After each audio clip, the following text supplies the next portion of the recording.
Bienvenidos, bienvenidas a este nuevo ciclo. Hoy estamos de fiesta, hoy tenemos un nuevo ciclo, una nueva forma. Vamos a ver cómo se desarrolla todo esto, porque, bueno, decidimos incursionar en temas bastante profundos que son justamente nuestra relación arquetípica con la mitología, con lo que tenemos en este caso de la mitología sobre Medusa. Así que sin ninguna pérdida de tiempo, porque el tiempo es súper valioso, voy a leer la historia, un resumen de la historia, por supuesto, de Medusa, para que podamos ponernos en situación, en circunstancia. Ya se van integrando. Hola, Dinora, qué gusto. Vayan, por favor, diciéndonos de dónde son, desde dónde nos ven y bueno, ahí se valen todos los comentarios que necesiten poner. Voy entonces a proceder a leer un resumen de la historia del mito de Medusa. Medusa era una de las gorgonas que vivían en la cercanía de la tierra de los muertos. Su mirada podía convertir en piedra a quien fuera alcanzada por ella. Fue asesinada por el héroe. Fue asesinada por Perseo a instancias de Atenea. Medusa es uno de los personajes más anecdóticos que existen en la mitología griega. Eran parte de las gorgonas, sus padres eran Forcis y Ceto, pero Medusa tenía la característica que la diferenciaba del resto de las gorgonas, ya que era la única mortal y la más bella de todas sus hermanas. Su belleza fue tan grande que llegó a deslumbrar a Poseidón, que al verse enamorado de Medusa, decidió seducirla, pero llegó a violarla en el templo de Atenea. Ella era una sacerdotisa del templo de Atenea. Uno de los requisitos que había para ser una sacerdotisa era que tenía que ser virgen, porque Atenea era una de las diosas vírgenes. Este suceso provocó una rivalidad entre Atenea y Poseidón. La ira de Atenea fue tan grande al haberse enterado de lo que ocurrió en su templo, que su reacción inmediata fue la de castigar a Medusa, que pasó a ser igual a sus dos hermanas por un maleficio que ella le envió, sus hermanas Esteno y Euríale. Las gorgonas habitaban en el extremo occidente, cerca del reino de los muertos. Describe las gorgonas que tenían sus cabezas pobladas de serpiente, colmillos de jabalí, manos de bronce, uñas y unas doradas alas que les permitían volar. De sus ojos penetrantes salían chispas y quienes lo miraban se convertían en piedra. No conforme con el castigo, Afrodita se vio celosa de la hermosa cabellera que tenía Medusa. Esta es una historia que difiere de las demás, pero bueno, la voy a leer. Razón por la cual, dentro del castigo se hizo que en lugar de cabellos se disponga de serpientes. De esta manera, Medusa fue desterrada a vivir en las tierras hiperbóreas por aquel suceso. Aquel idilio fortuito que hubo entre Poseidón y Medusa, de aquel idilio, surgió un embarazo, lo que no hizo más que incrementar el rencor de Atenea, que luego ordena a Perseo que mate a Medusa. Perseo en su misión tuvo que usar unas sandalias aladas que le habían proporcionado Hermes, y esta protección adicional le prevenía de la mirada de Medusa, así como un escudo muy brillante que se lo dio a Atenea, de forma que si llegaba a mirarle pudiera repeler el ataque de la luz letal de sus ojos. No tuvo necesidad de usarlo, ya que esperó a que Medusa se durmiera en su guarida. Perseo, volando con sus sandalias, se ubicó por encima de Medusa, cortándole la cabeza en un solo acto. De este corte, por el medio del cuello de Medusa, salieron sus hijos, Pegaso y el gigante Crisaor. La cabeza de Medusa fue para Atenea y la utilizó en el escudo en todas sus batallas, como hiciera Perseo anteriormente para rescatar a Andrómeda y poder matar a Polidectes. La sangre derramada de la decapitación de Medusa fue celosamente guardada con fines que solo los dioses conocían, ya que la sangre de la vena izquierda venía a representar un veneno mortal y la de su lado derecho tenía características sanadoras que se utilizaba incluso para poder resucitar a los muertos. Este es un breve resumen porque la historia es muchísimo más larga. Es un breve resumen, pero que nos da una idea de cuál fue la historia de esta mujer sacerdotisa que su único pecado fue ser perfecta, ser bella, ser una mujer espiritual, inteligente, incluso muy, muy espiritual porque era una sacerdotisa. Y ese fue su único pecado. Hoy vamos a conversar entre nosotras de una forma diferente a la que la venimos haciendo hasta este momento. Vamos a conversar y hay varias preguntas que nos gustaría hacer, inclusive, luego de que hagamos todo el análisis. ¿Desde qué punto tú ves a Medusa como mujer? O si eres mujer o si eres hombre, como mujer. ¿Y desde qué punto ves la relación de Atenea con Medusa en lo que sería lo cotidiano de nuestra sociedad de hoy? Muy bien, vamos a dar paso entonces a esta conversación. Y por eso vamos a abrir nuestros micrófonos, aunque Yami están ladrando. Vamos a abrir nuestro micrófono y a compartir qué parte de toda esta historia nos hace un sentido en particular y por qué nos hace este sentido. Alejandra, ¿quieres tú? Adelante. Sí, a mí me gustaría como primero poner en la mesa a los tres personajes que para mí yo identifico como principales, ¿no? Medusa, Atenea y Poseidón, ¿no? Creo que si pudiéramos comenzar con esta descripción u observación de cada uno de los personajes y el papel incluso que se tiene en la historia, ¿no? ¿Qué papel jugaría Medusa? ¿Qué papel jugaría Atenea y qué papel jugaría Poseidón? Creo que yo desde pequeña recuerdo, ¿no? El hecho de la historia de Medusa y en donde se escuchaba a Medusa, una Medusa como algo negativo, ¿no? Una Medusa que convertía a los hombres en piedra, ¿no? O sea, si la veían a los ojos, los convertía en piedra. Entonces, desde ahí es como esta visión que se tiene, ¿no? Y además de eso, pues bueno, una Atenea que no perdonó como el engaño, ¿no? No perdonó el que se tuviera una situación de pasión, ¿no? En su templo, ajá, no perdonó como esta, ni siquiera tuvo la posibilidad del entendimiento, ¿no? De lo que sucedió en su templo y prosiguió al castigo, ¿no? Y por otro lado, el papel de Poseidón, ¿no? Como hombre como hombre que finalmente ahorita en la historia que relatas, violenta, ¿no? Acosa, violenta y ataca, ¿no? A Medusa. Y pusiste una forma de nombrarlo que fue su único pecado, ¿no? O sea, como si el ser bella, como el sí ser inteligente, como si el ser con dotes y cualidades, ¿no?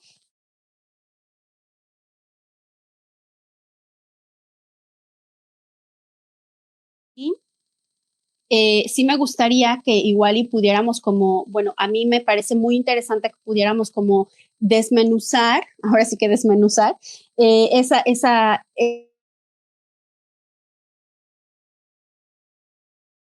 Te me estás perdiendo. No se escucha ni siquiera tu voz. Esos son los influjos de Atenea, que está todavía celosa por todo lo de por qué queremos hacer este análisis. que tiene que ver con toda esta situación. Ok, ¿y para ti? Bueno, a mí sí recuerdo que, por ejemplo, creo que en los libros de primaria estaba una historia o una parte de la historia y que justo como también comenta Ale, cuál era la idea que tenía, ¿no? Pero solo era parcial, era contada parcialmente desde lo que ella generaba, sin contar el antes. Ajá.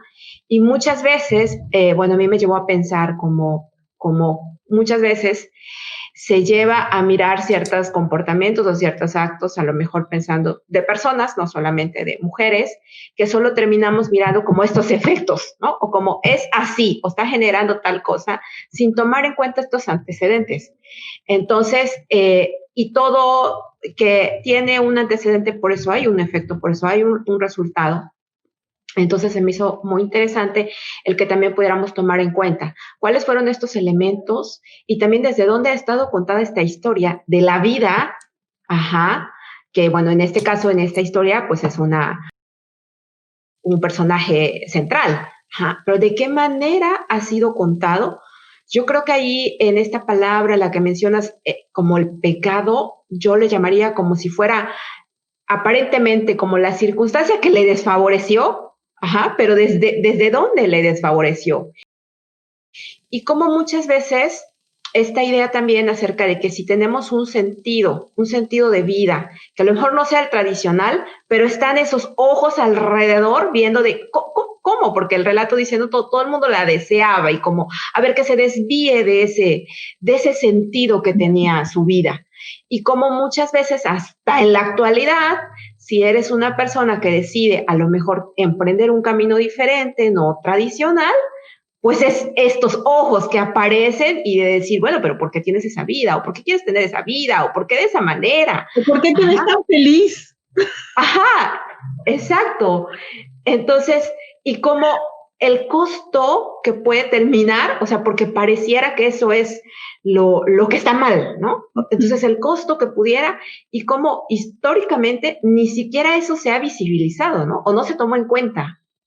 Y fíjate, Yami, que me agrada como la postura que tomas, ¿no? En el sentido de lo que no está dentro de la normatividad, de lo que no cabe de aquí a acá, está fuera de, ¿no? Exacto. Entonces, cómo eso de verdad rompe muchas estructuras y pareciera que, me gustó mucho cómo lo mencionaste, ¿no? Que incomoda a muchas personas, ¿no?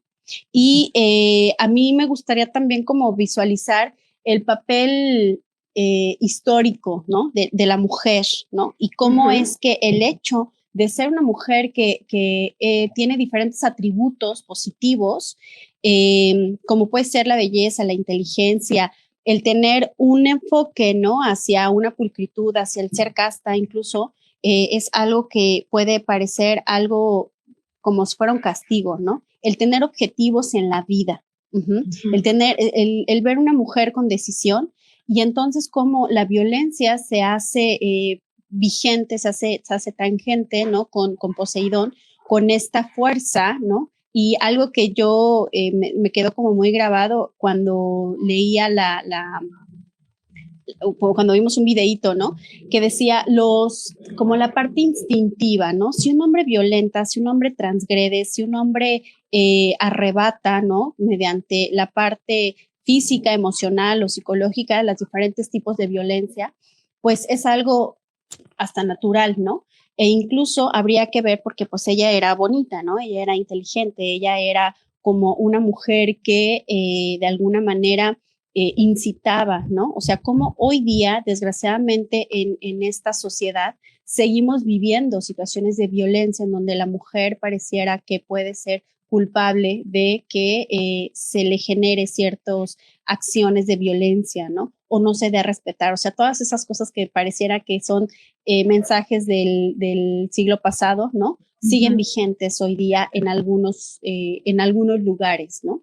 Fíjate que esto también viene desde el punto de vista de Atenea, una diosa, una mujer poderosísima, una de las más poderosas, una mujer inteligente, una mujer, obviamente, era una diosa, y desde ella, justificando a Poseidón, porque era hombre, era natural que Poseidón quisiera poseerla,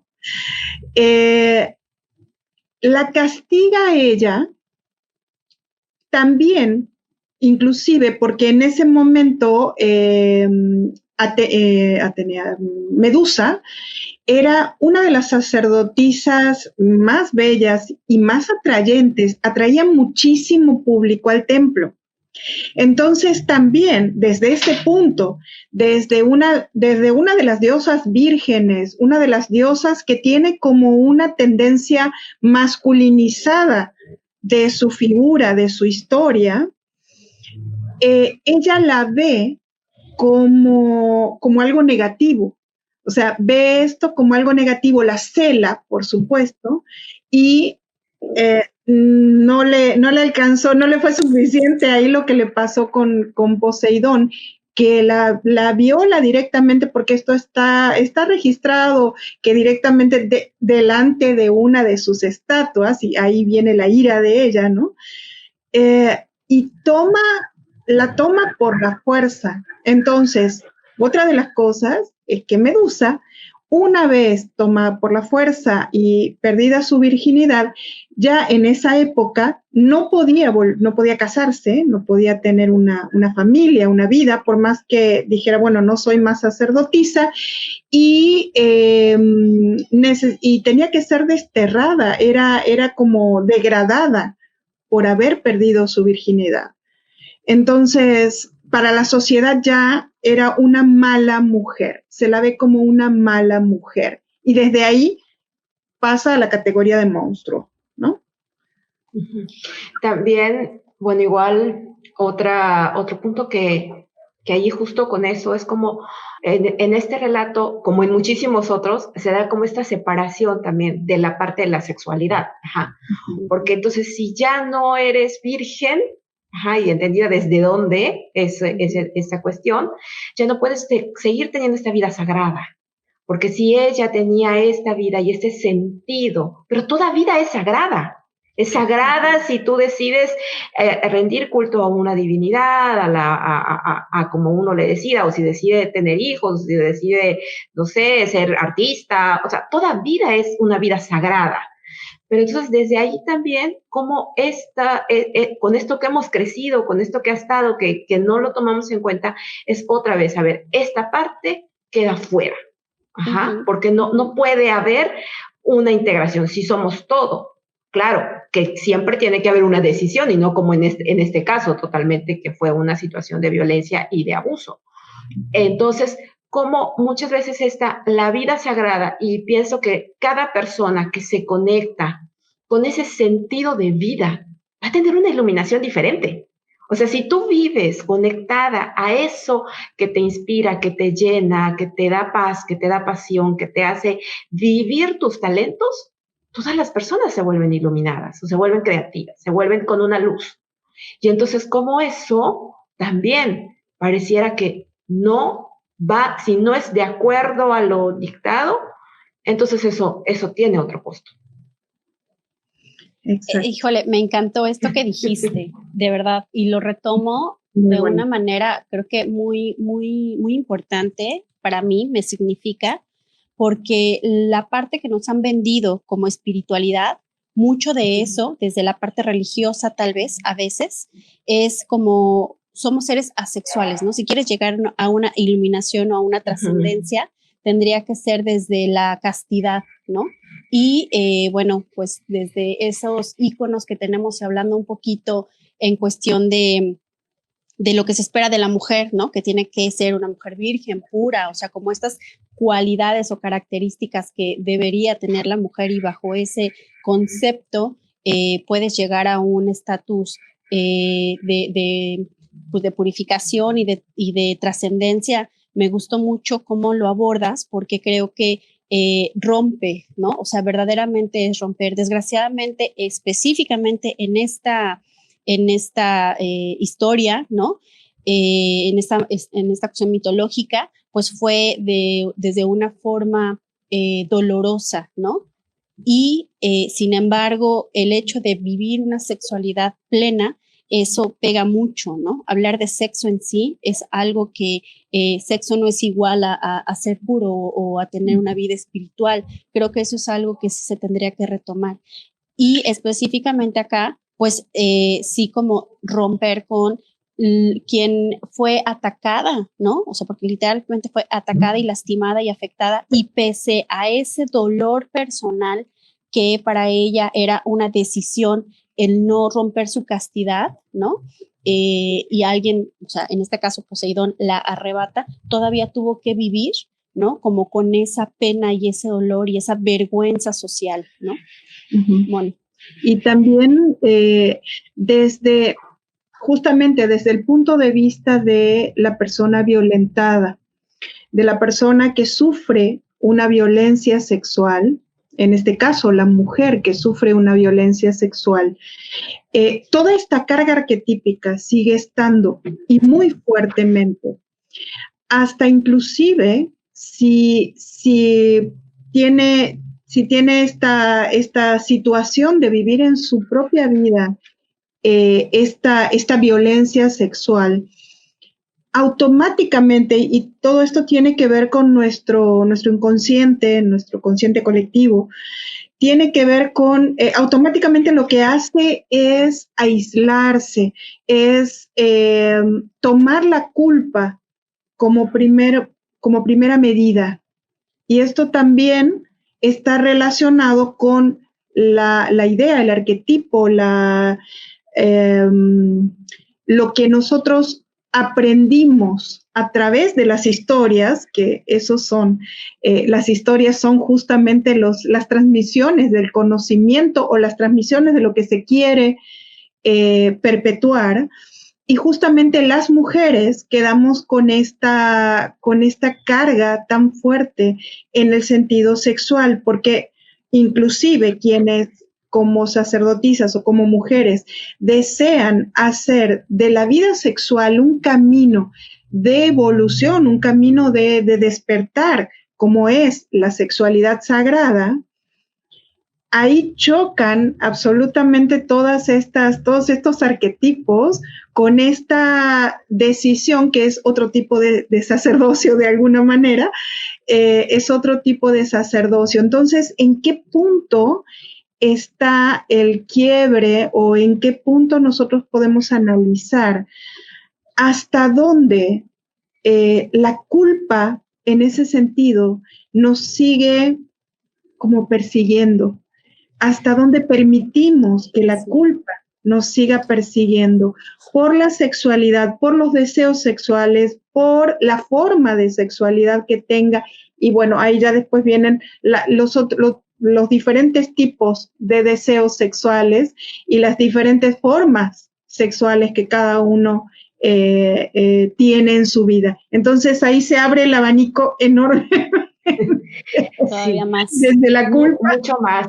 Y también, exacto, y también en esto, como mencionas, bueno, las personas que viven o ella que vivió la violencia, y que no solo fue la violencia sexual, sino todo tipo de violencias, la violencia física, psicológica, social, patrimonial, porque no tenía derecho ni a una casa, ¿no? Ni siquiera vivir en la ciudad. Entonces, también hablamos de violencia patrimonial.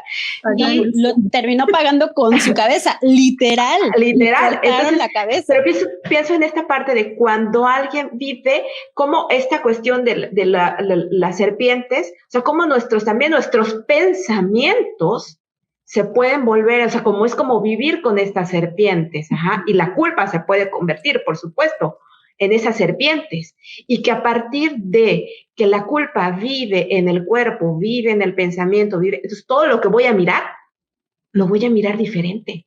Uh-huh. Ajá.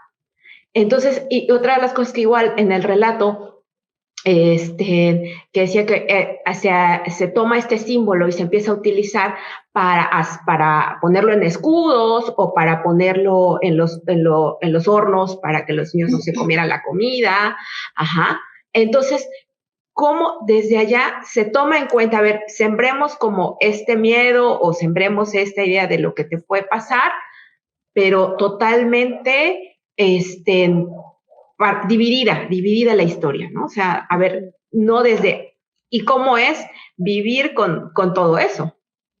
Claro. Y fíjate, perdón, es que directamente cuando vemos a Medusa, vemos a la Medusa monstruo. Jamás en la historia se nos ha puesto la Medusa bella, perfecta, la sacerdotisa, la mujer espiritual, la mujer que tenía un camino de vida, una inteligencia, una forma. Se nos pone directamente la mujer monstruo, ¿no?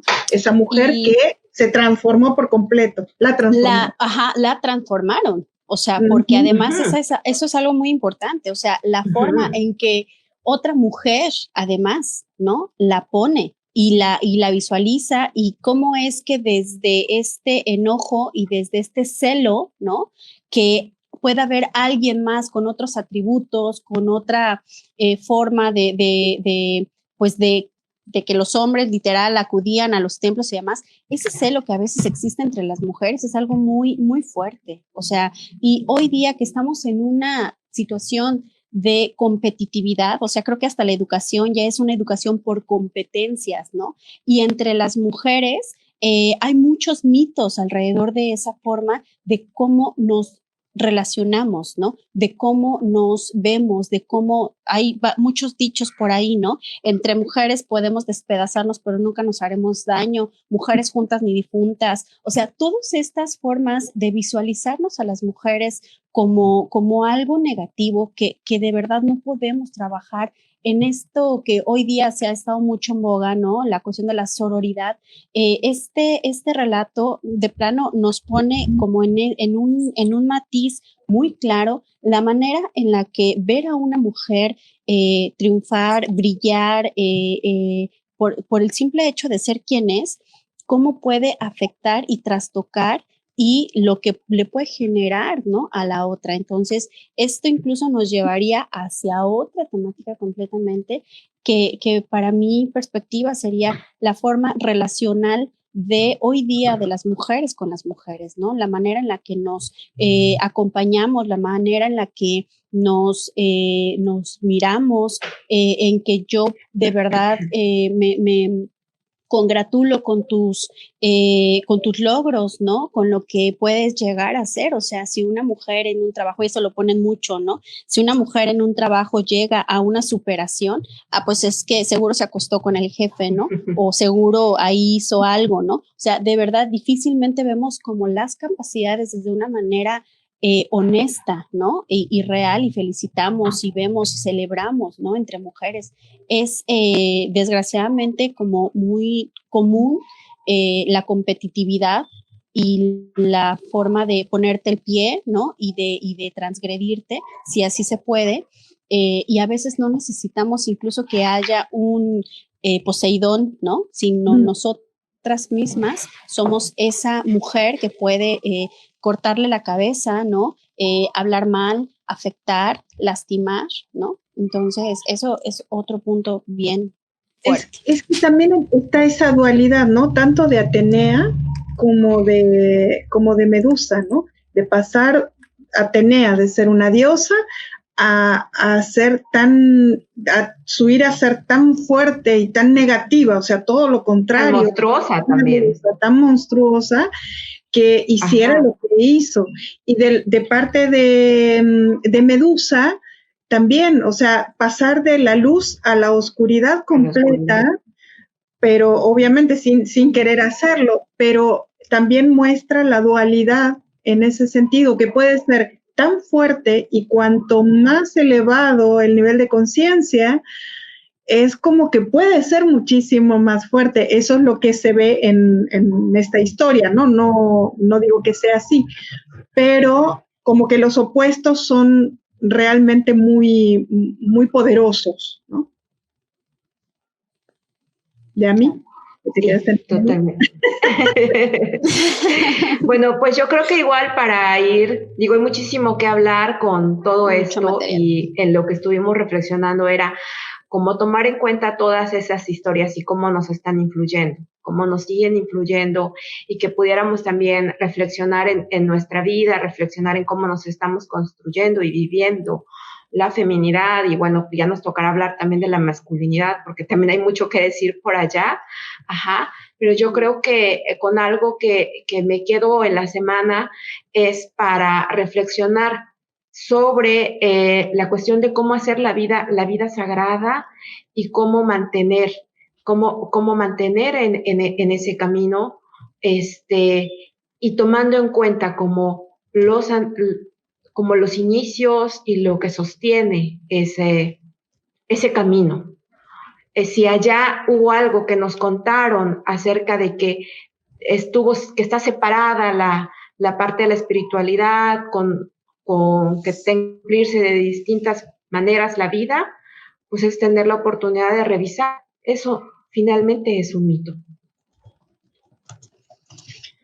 Claro, yo me quedaría con la parte de la manera en que una mujer puede ser un punto de apoyo o puede ser un punto de quiebre para otra mujer y la forma en la que hoy día esto se puede seguir manteniendo o tenemos la posibilidad de ir rompiendo, ¿no? Con esta, creo que esta historia, esta parte mitológica a mí me deja como la enseñanza desde donde las mujeres podemos construirnos o destruirnos, ¿no?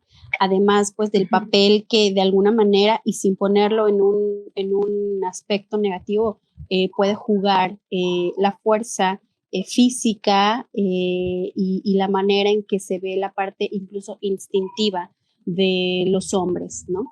Y creo que eso incluso nos daría para otra temática, ¿no?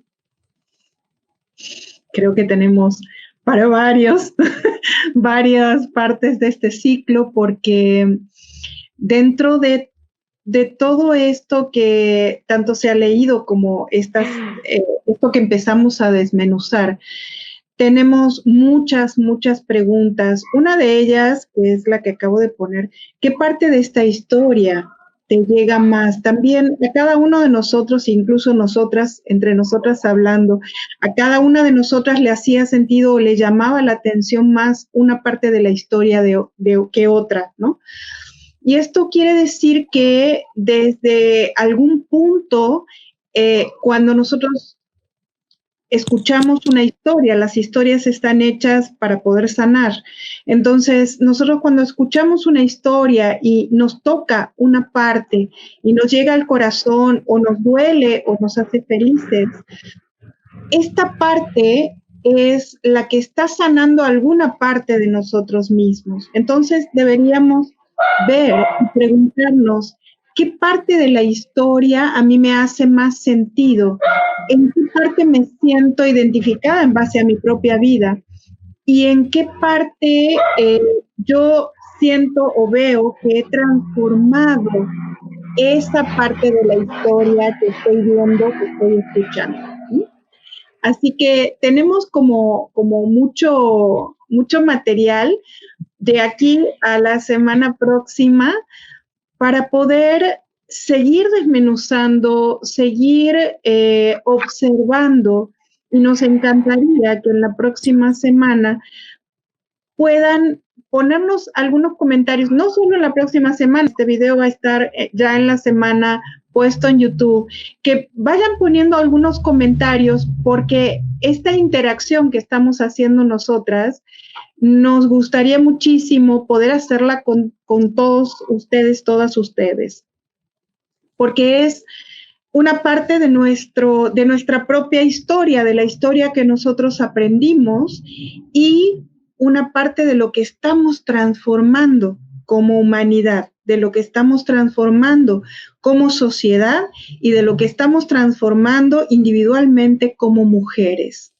Y esto es algo muy poderoso. Cada vez que planteemos algo de esto, cada vez que hablemos de algo de esto, podemos llegar a sanar una parte de nuestra propia historia, pero proyectada a una historia de toda la sociedad completa para hacer este cambio que necesitamos ver en este mundo.